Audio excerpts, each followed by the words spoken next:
Good morning everyone.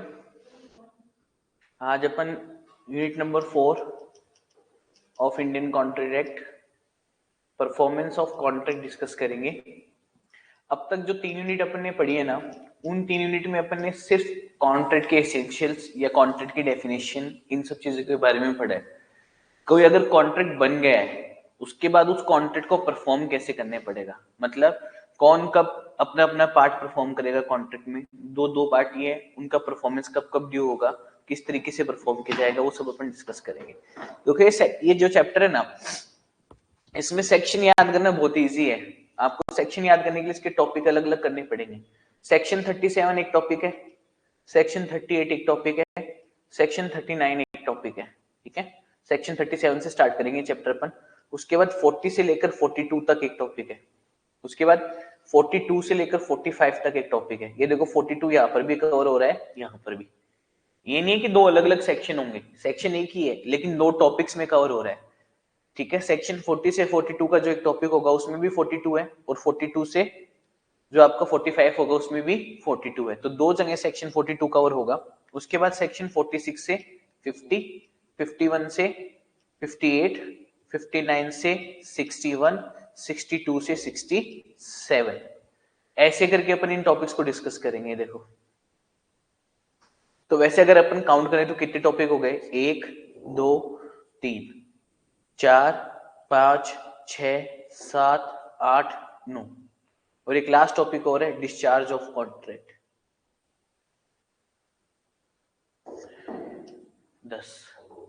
10 topics का ये unit है। दिखने में तो बहुत सारे लग रहे हैं, तो 37 से लेकर 67 तक बहुत ज्यादा हो गए। तो 31 सेक्शंस हो गए, लेकिन बहुत छोटे छोटे से सेक्शंस है। एक एक दिन में एक एक टॉपिक पूरा हो सकता है, इतने छोटे सेक्शन से। एक टॉपिक से भी ज्यादा हो सकता है, इतने सेक्शंस, छोटे सेक्शंस है। तो 37, 38 और 39 ये तीनों इंडिविजुअल सेक्शंस है, मतलब अलग अलग सेक्शन है, अलग अलग टॉपिक है। सेक्शन 40 से 42 जो है ना, वो एक टॉपिक है। 42 से 45 एक टॉपिक है। 46 से 50 एक टॉपिक है। 51 से 58 तक एक टॉपिक है। 59 से 61 तक एक टॉपिक है। 62 से 67 तक एक टॉपिक है, और डिस्चार्ज ऑफ कॉन्ट्रैक्ट ये लास्ट टॉपिक है। ऐसे करके टोटल 10 टॉपिक्स का ये चैप्टर है। बहुत इजी सा है, कुछ दिक्कत वाली चीज नहीं है। पहले अपन डिस्कस करते हैं सेक्शन 37। सेक्शन 37 देखो क्या बोलता है, performance of contract. Clearly book से डिस्कस करते हैं अपन, इसको आराम से बुक से पढ़ते हैं ताकि अपन को समझ में आए क्या बोल रहे हैं। देखो, ये performance of contract means fulfilment of obligation to contract. According to section 37, the parties to a contract must either perform or offer to perform their respective promises unless such performance is dispensed with or excused under the provision of the contract or any other law। मतलब ये बोल रहा है कि जो भी दोनों party contract में बाइंड है, जैसे a promise to deliver 1000 units of product A to B for ₹2,50,000, ये कॉन्ट्रैक्ट बना है। ए ने बी को 1,00,000 यूनिट प्रोडक्ट ए की डिलीवर करने का प्रॉमिस किया था 2,50,000 रुपए के बदले। यूनिट प्रोडक्ट ए की जगह प्रोडक्ट एक्स ले लो। ए का मतलब ए पर्सन भी हो, प्रोडक्ट ए भी हो गया, तो ऐसे लगेगा मिक्सअप हो गया। तो प्रोडक्ट एक्स डिलीवर करना है ए को बी को, और कितने रुपए में? 2.5 लाख में। कितनी यूनिट डिलीवर करनी है? 1,000 यूनिट। ये कॉन्ट्रैक्ट हो गया। अब देखो दोनों की जिम्मेदारी क्या बनती है। ए की जिम्मेदारी बनती है ये 1,000 यूनिट डिलीवर करना, और बी की जिम्मेदारी बनती है 2.5 लाख रुपए का पेमेंट करना। ये ऑब्लिगेशन है। ए की ऑब्लिगेशन है गुड्स डिलीवर करना, ऑब्लिगेशन का मतलब जिम्मेदारी। बी की ऑब्लिगेशन क्या है? 2.5 लाख रुपए का पेमेंट करना। तो क्या बोल रहे हैं, performance of contract means fulfilment of obligations to the contract. जो भी कॉन्ट्रैक्ट में ऑब्लिगेशंस है, जो भी जिम्मेदारी है, उनको पूरा करना क्या कहलाता है? परफॉर्मेंस ऑफ कॉन्ट्रैक्ट कहलाता है। According to section 37, the parties to a contract, section 37 के मुताबिक जो भी लोग कॉन्ट्रैक्ट में पार्टी है, मस्ट इधर परफॉर्म, या तो उन्हें परफॉर्म कर देना चाहिए अपना प्रॉमिस, और ऑफर टू परफॉर्म, या फिर उन्हें अपना परफॉर्मेंस देने का ऑफर करना चाहिए। जैसे फॉर एग्जांपल मैं पढ़ाने की कोशिश कर रहा हूँ यहाँ पर, और अगर आप में से कोई स्टूडेंट अब्सेंट है, तो मैंने तो अपनी तरफ से परफॉर्मेंस करने की कोशिश की थी ना। अगर वो अब्सेंट है तो मेरी गलती नहीं है, तो इसको बोलेंगे अटेम्प्टेड परफॉर्मेंस। दो तरीके की परफॉर्मेंस होती है, एक तो होता है एक्चुअल, एक होता है अटेम्प्टेड। अगर आपने अपना प्रॉमिस पूरा कर दिया तब तो एक्चुअल परफॉर्मेंस है, और अगर आपने अपना प्रॉमिस जो भी डिसाइडेड था उसके मुताबिक पूरा करने की कोशिश की तो उसे क्या बोलेंगे, अटेम्प्टेड। जैसे इस एग्जांपल की बात करते हैं, ए बी को 1000 यूनिट डिलीवर करने गया था प्रोडक्ट एक्स की, जो ए और बी के बीच में डिसाइड हुआ था उसके मुताबिक। अगर बी मना कर दे कि मैं तो नहीं लूंगा, तो ए की गलती है बी की, बताओ, बी की गलती है ना। अगर मैं आपको आपका प्रॉमिस पूरा करके दे रहा हूं और आप मना कर दो मुझे नहीं चाहिए, तो मैंने तो मेरी कोशिश पूरी की है, आप नहीं मान रहे तो मैं क्या कर सकता हूँ। तो उसे बोलते हैं अटेम्प्टेड परफॉर्मेंस। क्या बोलते हैं, अटेम्प्टेड। आप अगर अपना प्रॉमिस पूरा कर दो तो इट इज एक्चुअल, और अगर आप अपना प्रॉमिस पूरा करने की वैलिड कोशिश करो तो उसे बोलते हैं अटेम्प्टेड। तो ये बोल रहा है सेक्शन 37 के दो तरीके से आप अपनी परफॉर्मेंस कर सकते हो, या तो आप जो प्रॉमिस किया था वो पूरा कर दो तो एक्चुअल परफॉर्मेंस होगी, या आप ऑफर टू परफॉर्म करो, मतलब परफॉर्म करने की आप तो सामने वाले को ऑप्शन दे दो, अगर नहीं हो पाता है तो भी आपकी तरफ से क्या मानी जाएगी, वो अटेम्प्टेड परफॉर्मेंस मानी जाएगी। Clear, their respective promises unless such performance is dispensed with। तो जो भी दोनों पार्टी के प्रोमिसेस हैं उनको अपने अपने प्रोमिसेस या तो परफॉर्म करने पड़ेंगे या परफॉर्म करने का ऑफर करना पड़ेगा, अनलेस जब तक कि सच परफॉर्मेंस इज डिस्पेंस्ड विद और excused under the provision of the contract और एनी अदर लॉ। अगर कॉन्ट्रैक्ट के मुताबिक या किसी और कानून के मुताबिक वो प्रॉमिस या फिर वो जो भी आपने परफॉर्मेंस करनी है वो एक्सक्यूज्ड हो गई, एक्सक्यूज का मतलब कैंसिल हो गई है, तो आप मना कर सकते हो। जैसे एक एग्जांपल देता हूं, इसमें ए ने बी को प्रॉमिस किया था 1000 यूनिट डिलीवर करने का 2.5 लाख रुपए के बदले, ठीक है। ए ने बी को मान लो 2.5 लाख रुपए का गुड्स डिलीवर कर दिया, बी को ए को पेमेंट करना है, लेकिन बी ने ए को जब पेमेंट करने की कोशिश की ना तब तक ऑलरेडी 3 साल जा चुके हैं इस डेट को, तो डेट क्या हो गई, टाइम बेरिड।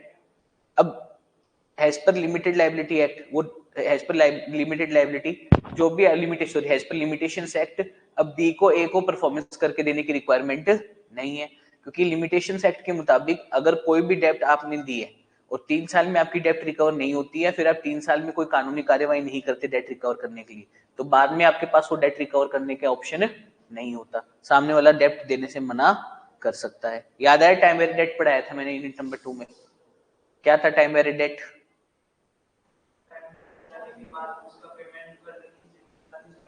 वो खत्म हो जाती है, ठीक है। और अगर आप रिटर्न प्रॉमिस करके दो कि मैं फिर भी दूंगा, तो उसके अगेंस्ट क्या कर सकते हो, बिना कंसिडरेशन की भी इन्फोर्सिबिलिटी कर सकते हो। याद आया, एग्रीमेंट विदाउट कंसिडरेशन, उसका एग्जांपल था ये time barred date, promises to pay time barred date. आगे चलते हैं, तो इस बेसिस पर सेक्शन 37 के बेसिस पे परफॉर्मेंस कितने तरीके की हो गई, 2 तरीके की, एक्चुअल और attempted. Offer to perform attempted performance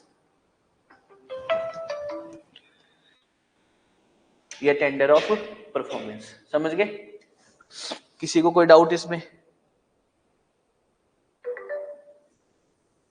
कुछ पूछना है किसी को। अगला सेक्शन है सेक्शन 38, 37 पूरा हो गया, देख लो इतना से 1 सेकंड रुकना खाली। हेलो, हाँ जी, डिलीवर कर दो भैया। हाँ मैं बोलता हूँ।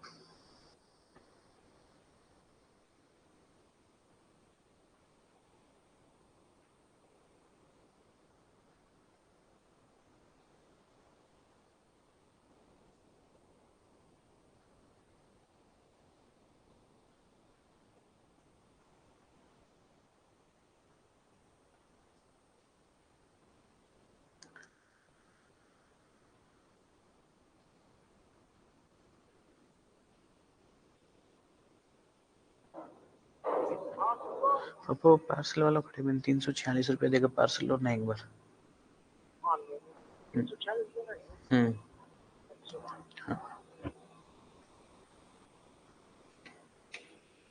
हाँ भाई, सेक्शन 37 पूरा हो गया है। सेक्शन 37 किस चीज के बारे में बात करता है कि जो भी दोनों पार्टी है कॉन्ट्रैक्ट के अंदर उनको अपना अपना ऑब्लिगेशन परफॉर्म करना चाहिए या परफॉर्म करने का ऑफर करना चाहिए।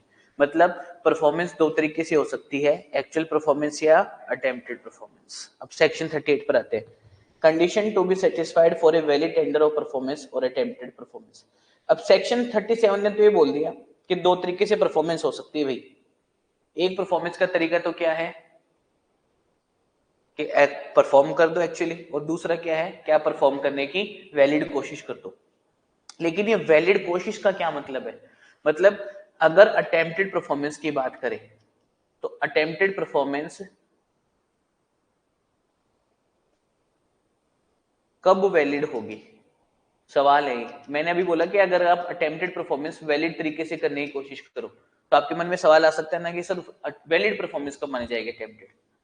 आपने बोला वैलिड अटेम्प्टेड परफॉर्मेंस अगर आप करने की कोशिश करो तो वो परफॉर्मेंस के बराबर ही है, लेकिन वैलिड अटेम्प्टेड परफॉर्मेंस का क्या मतलब है, एक तो एक सवाल बनता है। तो इसका जवाब किसने दिया है, सेक्शन 38 ने। 37 तो हो चुका है भाई, 38 ने इसका जवाब दिया। तो सेक्शन 38 क्या बोल रहा है, condition to be satisfied for a valid tender और अटेम्प्टेड परफॉर्मेंस। वैलिड टेंडर या अटेम्प्टेड परफॉर्मेंस कब मानी जाएगी, तीन कंडीशन पूरी होनी चाहिए उसमें। पहला, इट मस्ट बी अनकंडीशनल। दूसरा, it must be made at a proper time and place. और तीसरा, reasonable opportunity to examine the goods.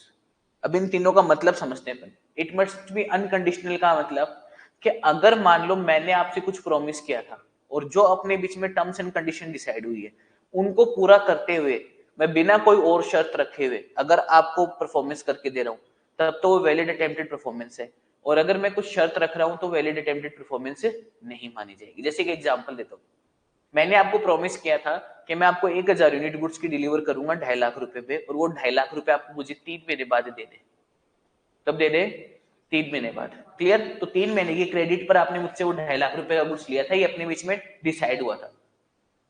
अब मैं आपको बोल रहा हूँ कि मैं गुड्स की डिलीवरी देने के लिए तो तैयार हूँ, आज की आज वो 2000 यूनिट में आपको 2.5 लाख रुपए में आज क्या डिलीवर कर दूंगा, लेकिन आपको मुझे 10% एडवांस देना पड़ेगा। तो अब मैंने कंडीशन रख दी ना, जो डिसाइड था उससे कुछ अलग करने की कोशिश करी ना, तो आप मेरी परफॉर्मेंस को मानने से मना कर सकते हैं। मेरी तरफ से वैलिड अटेम्प्टेड परफॉर्मेंस नहीं है, क्योंकि मैंने परफॉर्मेंस देते वक्त जो भी डिसाइड था उससे कुछ अलग कंडीशन आपके ऊपर लगा दी, तो वो कंडीशनल परफॉर्मेंस होगी, ना कि अनकंडीशनल। अनकंडीशनल होनी चाहिए। अनकंडीशनल का मतलब बिना किसी शर्त के। जैसे कि एग्जांपल दे रखा है इसके अंदर, a offers to be to repay only the principal amount of the loan, this is not a valid tender since the whole amount of principal interest is not offered. इसका मतलब क्या, ध्यान से सुनना, एग्जांपल समझाता हूं मैं क्या होगा। जो ए है ना, उसने बी से कोई लोन लिया था और उसने बोला था कि 6 महीने बाद मैं वो लोन इंटरेस्ट के साथ रीपे कर दूंगा। लोन के साथ इंटरेस्ट तो देने पड़ते हैं, तो पता ही होगा आप लोगों को।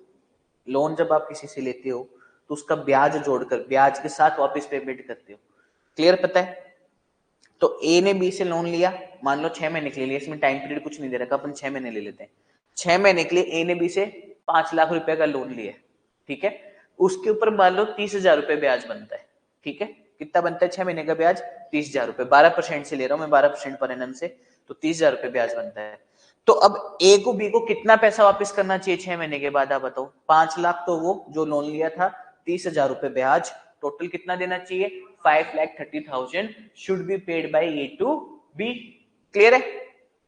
बट अगर ए बी को 5,30,000 रुपए देने की जगह 5,30,000 रुपीज देने की जगह सिर्फ 5 लाख रुपए दे रहा है, तो वो वैलिड अटेम्प्टेड परफॉर्मेंस है या नहीं है। बी मना कर सकता है ना, बी बोलेगा ये क्या बात हुई, 5 लाख 6 महीने पहले लिए, 5 लाख 6 महीने बाद लौटा रही है, ये जोर का काम है, ब्याज खाए इसका। तो बी गलत है या ए गलत है, इसमें ए गलत है। तो ए की परफॉर्मेंस जो वो कोशिश कर रहा है रीपे करने की लोन, वो वैलिड अटेम्प्टेड परफॉर्मेंस नहीं मानी जाएगी, बिकॉज इट इज कंडीशनल। क्या कंडीशन है, कि मैं तो सिर्फ प्रिंसिपल अमाउंट वापस करूंगा, इंटरेस्ट उसके ऊपर नहीं दूंगा, तो जो कि गलत है। समझ गए ना। तो अगर मैं आपको कोई प्रॉमिस करता हूं और वो प्रॉमिस परफॉर्म करते वक्त मैं कोई कंडीशन लगा देता हूं कि मैं तो ऐसे नहीं करूंगा, मैं तो वैसे नहीं करूंगा, मैं तो ये नहीं करूंगा, मैं तो वो नहीं करूंगा, मैं तो ऐसे ही करूंगा, मैं तो वैसे ही करूंगा, तो आप वो उसको मानने से मना कर सकते हो। समझ गए क्या। हाँ बाबा भेज दूंगा, मैं क्लास के मिडिल में हूँ एकदम। हाँ, दूसरा है it must be made at a proper time and place. Performance कब होगी, at proper time and place पर होगी। मतलब जो टाइम एंड प्लेस डिसाइड हुआ है वहीं पर परफॉर्मेंस है, तब तो वैलिड अटेम्प्टेड परफॉर्मेंस है, वरना नहीं। जैसे कि एग्जांपल में ही दे देता हूँ, मैंने आपको प्रॉमिस किया था कि मैं सिक्कर में आपको 500 unit of product Y deliver करूंगा, ठीक है। डिलीवर कब करने की बात हुई थी, लोकेशन तो कहां थी, सिक्कर, और टाइम या डेट कहां थी, डेट ले लेते अपन 25 दिसंबर 2023, डेट कब है 25 दिसंबर 2023 और लोकेशन का है सिक्कर। अब मैं आपको सिक्कर में अगर 25 तारीख को गुड्स डिलीवर करता हूं और आप मना कर देते हो, तब तो मेरी तरफ से क्या थी, वैलिड अटेम्प्टेड परफॉर्मेंस, समझ गए। लेकिन अगर मैं आपको बोल रहा हूं 25 तारीख को फोन करके मैं तो सिक्कर नहीं आ सकता, आप झुंझुनू आ जाओ, और आपने बोला मैं तो नहीं आ रहा, आपने सिक्कर देने की बात की थी, अब झुंझुनू कैसे आ जाऊंगा, तो आप गलत हो या मैं गलत हूं, मैं गलत हूं, क्योंकि मैं प्रॉपर टाइम एंड प्लेस पर परफॉर्म करने के लिए रेडी नहीं। तो अगर proper time and place decided है तो उस प्रॉपर टाइम एंड प्लेस पर ही प्रोमिजर को परफॉर्म करना चाहिए, तब तो वैलिड अटेम्प्टेड परफॉर्मेंस है, अदरवाइज वो वैलिड अटेम्प्टेड परफॉर्मेंस नहीं है। ये देखो एग्जांपल में भी दे रखा है, if the promiser wants to deliver the goods at 2 am this is not a valid tender unless it is so agreed।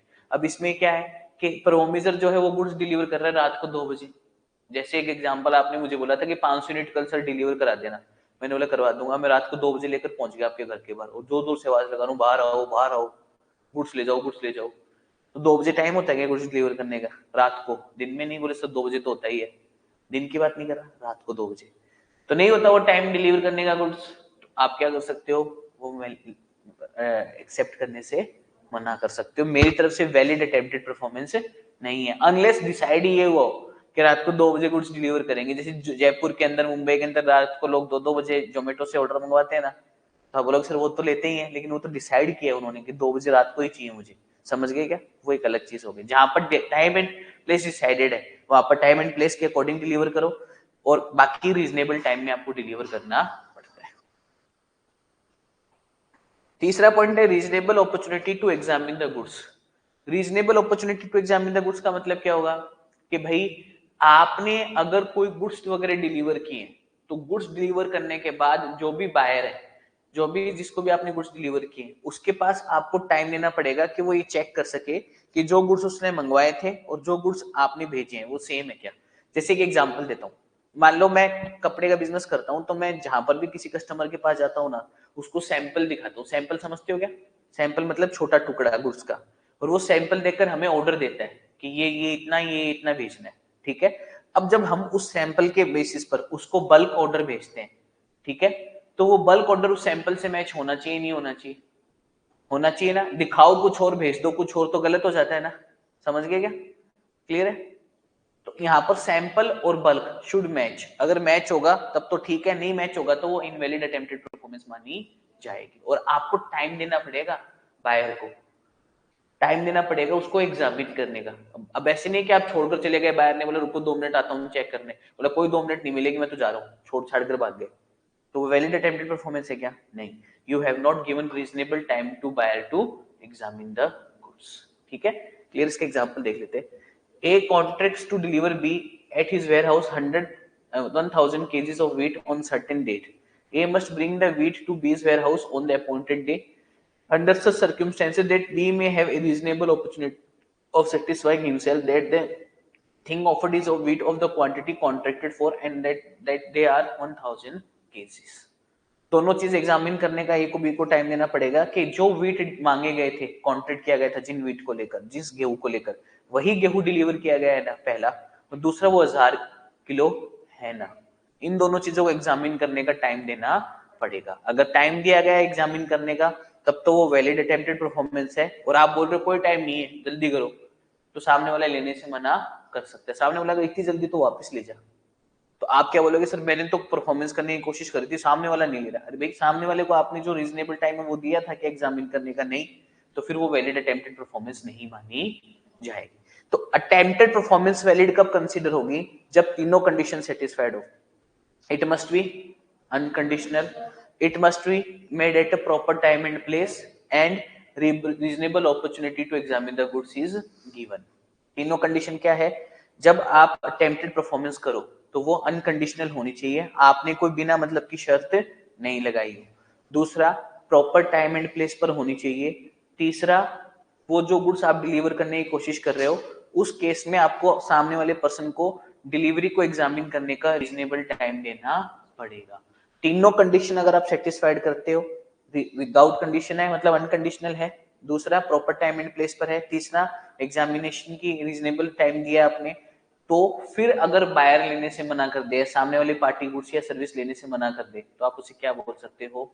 Valid attempted performance. Clear?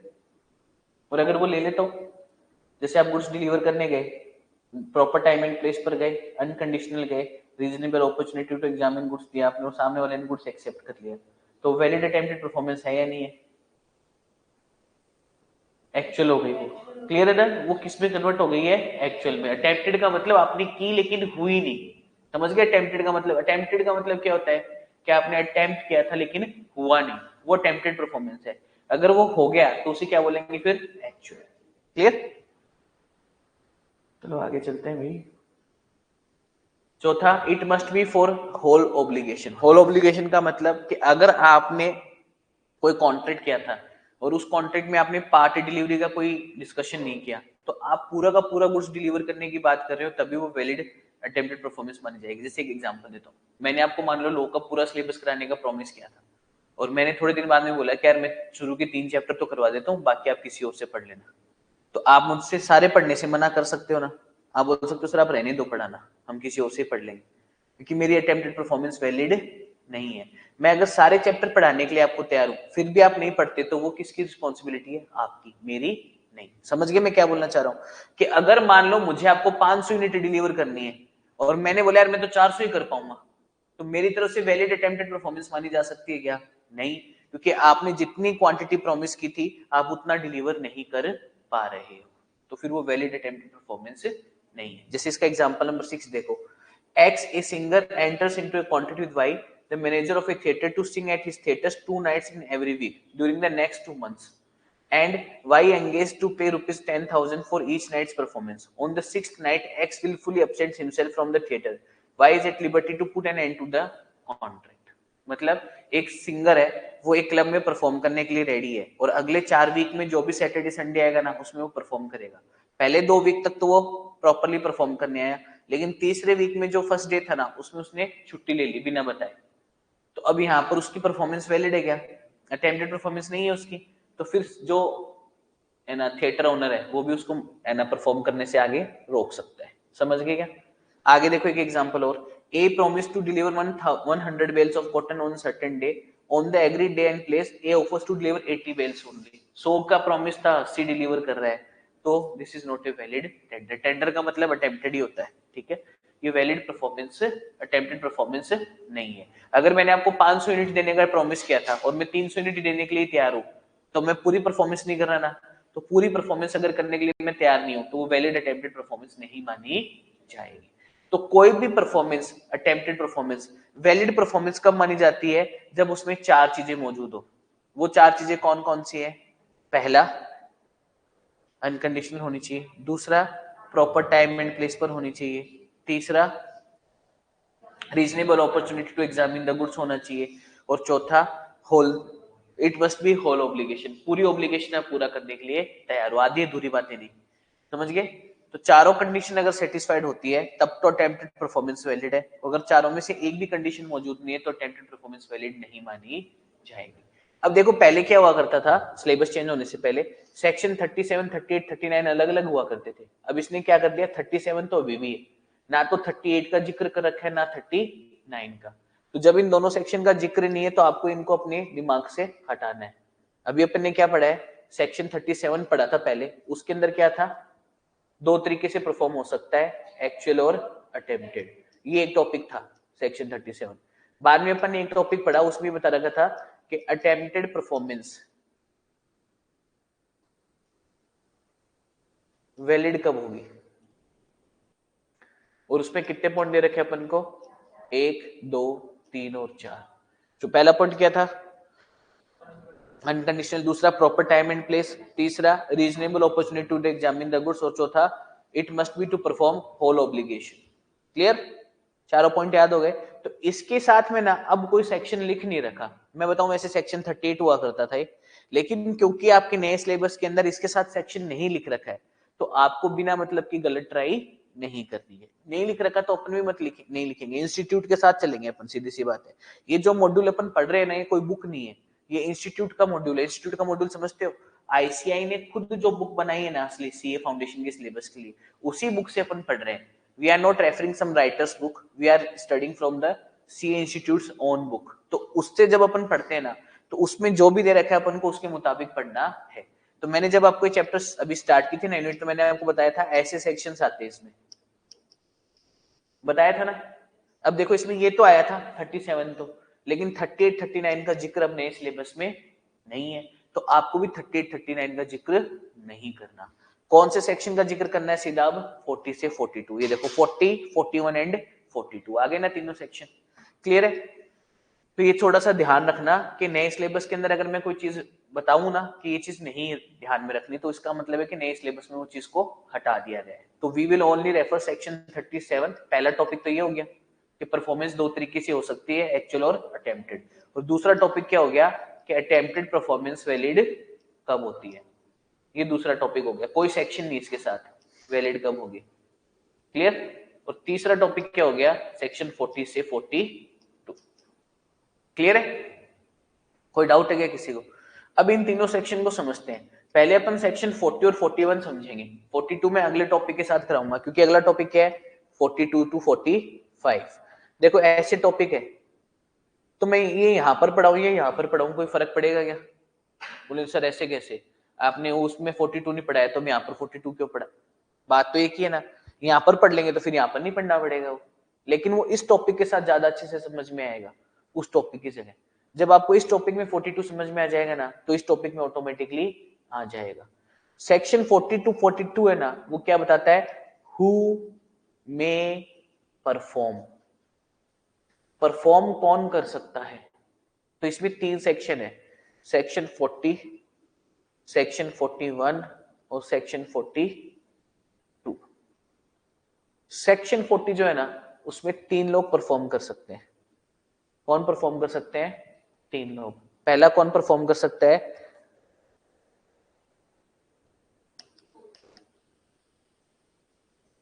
Himself. दूसरा एजेंट। तीसरा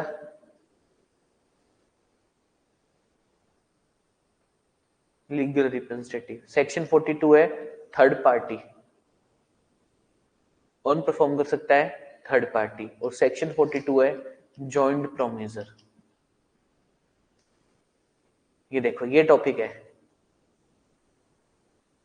ये पूरा एक टॉपिक है। सेक्शन 40 टू 42 का जो टॉपिक है ना, ये है हु मे परफॉर्म। टॉपिक का नाम है क्या है सेक्शन 40 से 42 का? Who may perform. Contract perform कौन करेगा? मैंने आपको प्रॉमिस किया, आपने मुझे प्रॉमिस किया है, मैं मेरा प्रॉमिस पूरा करूं, आप करोगे, आपका एजेंट करेगा, आपका लीगल रिप्रेजेंटेटिव करेगा, या कोई थर्ड पार्टी करेगी, या कोई जॉइंट प्रोमिजर करेगा? कौन करेगा आपका परफॉर्मेंस? सवाल ये। समझ गए क्या? अगर पर्सनल स्किल इन्वॉल्व है ना, पर्सनल स्किल, मेरी बात समझना, क्या इन्वॉल्व है? Personal skill. तो प्रॉमिस करने वाला व्यक्ति सिर्फ खुद प्रॉमिस पूरा कर सकता है, कोई और नहीं।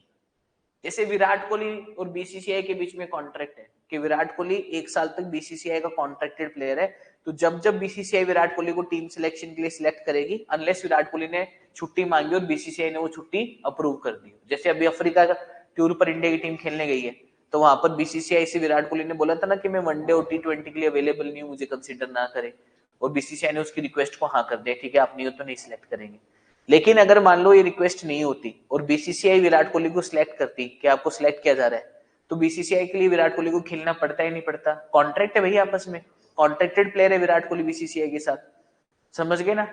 तो अब विराट कोहली का जो प्रॉमिस है ना कि इंडिया की टीम जब मुझे सिलेक्ट करेगी तो मैं बीइंग ए कॉन्ट्रैक्टेड प्लेयर खेलने के लिए अवेलेबल रहूंगा, ये जो कॉन्ट्रैक्ट है ना बीसीसीआई और विराट कोहली के बीच में, इसमें विराट कोहली का जो प्रॉमिस है वो कैसा है? पर्सनल स्किल वाला। तो वहां पर ये सवाल नहीं आएगा कि सर कौन कौन परफॉर्म कर सकता है, ओनली विराट कोहली। विराट कोहली नहीं खेलने गया तो उसका मैनेजर चला जाएगा क्या? बोलो कोई बात नहीं सर, विराट कोहली की तो तबियत खराब है, उसका मैनेजर 3 नंबर पे बैटिंग करने आ जाएगा। मैनेजर को बैट पकड़ना ही नहीं आ रहा है ना, ग्राउंड में देख के मैनेजर बेहोश खुद को इतने लोगों के सामने। तो पॉसिबल है क्या यहाँ पर? क्योंकि this is personal skill. These sections won't apply to personal skills, मैं पहले बता दूं, क्योंकि पर्सनल स्किल के केस में only and only the person who promised can perform, उसके अलावा कोई नहीं। जैसे पेंटर की डेस्क पे अपन ने कॉन्ट्रैक्ट को वर्ड कॉन्ट्रैक्ट बता दिया था ना, याद है? एक पेंटर ने प्रॉमिस किया था कि मैं 15 दिन बाद में आपको पेंटिंग बना कर दूंगा, लेकिन 7 दिन बाद में ही पेंटर की डेथ हो गई, तो कॉन्ट्रैक्ट कैसा बन जाएगा? Void contract. याद आया क्यों वर्ड कॉन्ट्रैक्ट हो गया था वो? क्योंकि अब वो पॉसिबल टू परफॉर्म नहीं है, because it is a personal skill. तो जो ये सेक्शन 40, 41 और 42 जो अपन डिस्कस कर रहे हैं ना, उसमें किसी के जहन में भी अगर ये सवाल आ रहा है कि सर अगर पर्सनल स्किल हो तो सिर्फ यहां तक ही बात रहेगी, इसके आगे नहीं जाएगी। ना तो इस पे जाएगी, ना इस पे जाएगी, ना इस पे जाएगी, ना इस पे जाएगी। अगर किसी चीज में पर्सनल स्किल इन्वॉल्व है तो। अरिजीत सिंह ने आपको प्रॉमिस किया था कि मैं परफॉर्म करूंगा आपके कॉन्सर्ट में आगे। अरिजीत सिंह की तबीयत खराब है, अब आप अरिजीत सिंह के मैनेजर के नाम से काम चला लोगे क्या? उसका मैनेजर आके गा रहा है और उसने 2 गाने गाए, सारी पब्लिक भाग गई, है ना? बोले ये कौन सा अरिजीत सिंह है, डुप्लीकेट। तो प्रॉमिस वहां पर कैसा है? पर्सनल स्किल वाला। तो पर्सनल स्किल वाले प्रॉमिस में काम नहीं चल सकता किसी और के परफॉर्मेंस करने से, पॉसिबल ही नहीं है। लेकिन उसके अलावा अगर कोई स्किल है, मतलब पर्सनल स्किल नहीं, उसके अलावा कोई प्रॉमिस है, तो कौन परफॉर्म कर सकता है? सबसे पहले प्रोमिजर हिमसेल्फ या प्रोमिजर का एजेंट। और अगर प्रोमिजर की डेथ हो गई है तो उसके बिहार पर कौन परफॉर्म कर सकता है? Legal representative. जैसे मैंने एक एग्जांपल दिया था, ए ने प्रॉमिस किया था वो 10 दिन बाद में 1000 यूनिट डिलीवर करेगा बी को, लेकिन ए की 2 दिन बाद में डेथ हो गई, तो ए की जगह ए का एजेंट या ए की जगह ए का लीगल रिप्रेजेंटेटिव 10 दिन बाद में वो गुड्स बी को डिलीवर कर सकता है। It is a valid contract. याद आया? कनेक्टिविटी हो रही है ना भी यहाँ पर कि प्रोमिजर वो प्रॉमिस पूरा, पर्सनल स्किल वाला प्रॉमिस पूरा नहीं हो सकता तो वो वॉइड कॉन्ट्रैक्ट हो गया। पर्सनल स्किल इन्वॉल्व नहीं है तो कॉन्ट्रैक्ट परफॉर्म अभी भी हो सकता है, तो वो क्या रह गया? वैलिड कॉन्ट्रैक्ट रह गया। याद आ रहा है? तो ये चीज कनेक्टिविटी रहेगी। तो प्रोमिजर खुद परफॉर्म कर सकता है, उसका एजेंट परफॉर्म कर सकता है, या लीगल रिप्रेजेंटेटिव। लेकिन लीगल रिप्रेजेंटेटिव कब करेगा? जब प्रोमिजर की डेथ हो गई हो। समझ गए क्या? आगे सेक्शन 41 बोलता है third party can also perform. Third party perform कर सकती है। मैंने याद है बताया था कि मैंने आपको प्रॉमिस किया पढ़ाने का, और बदले में आपने मुझे प्रॉमिस किया है पैसे देने का, फीस देने का। अब फीस चाहे आप पे करो, चाहे आपके पेरेंट्स करें, चाहे कोई अनजान व्यक्ति करे, मुझे क्या मतलब? मुझे तो फीस से मतलब है। आपके नाम से अगर कोई मुझे फीस देकर गया तो मैं आपके नाम पर जमा कर लूंगा उसको। आप भी उसे नहीं जानते, मैं भी उसे नहीं जानता, अजनबी आके देके चला गया कोई, तो थर्ड पार्टी के द्वारा भी परफॉर्मेंस एक्सेप्ट की जा सकती है, लेकिन वो पर्सनल स्किल नहीं होनी चाहिए।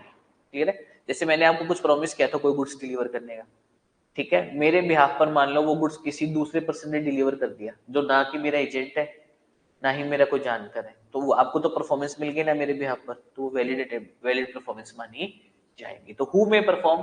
सेक्शन 40 प्रोविजर, सेक्शन 40 का दूसरा पॉइंट एजेंट, सेक्शन 40 का तीसरा पॉइंट लीगल रिप्रेजेंटेटिव। ठीक है? Section 41 third party can also perform.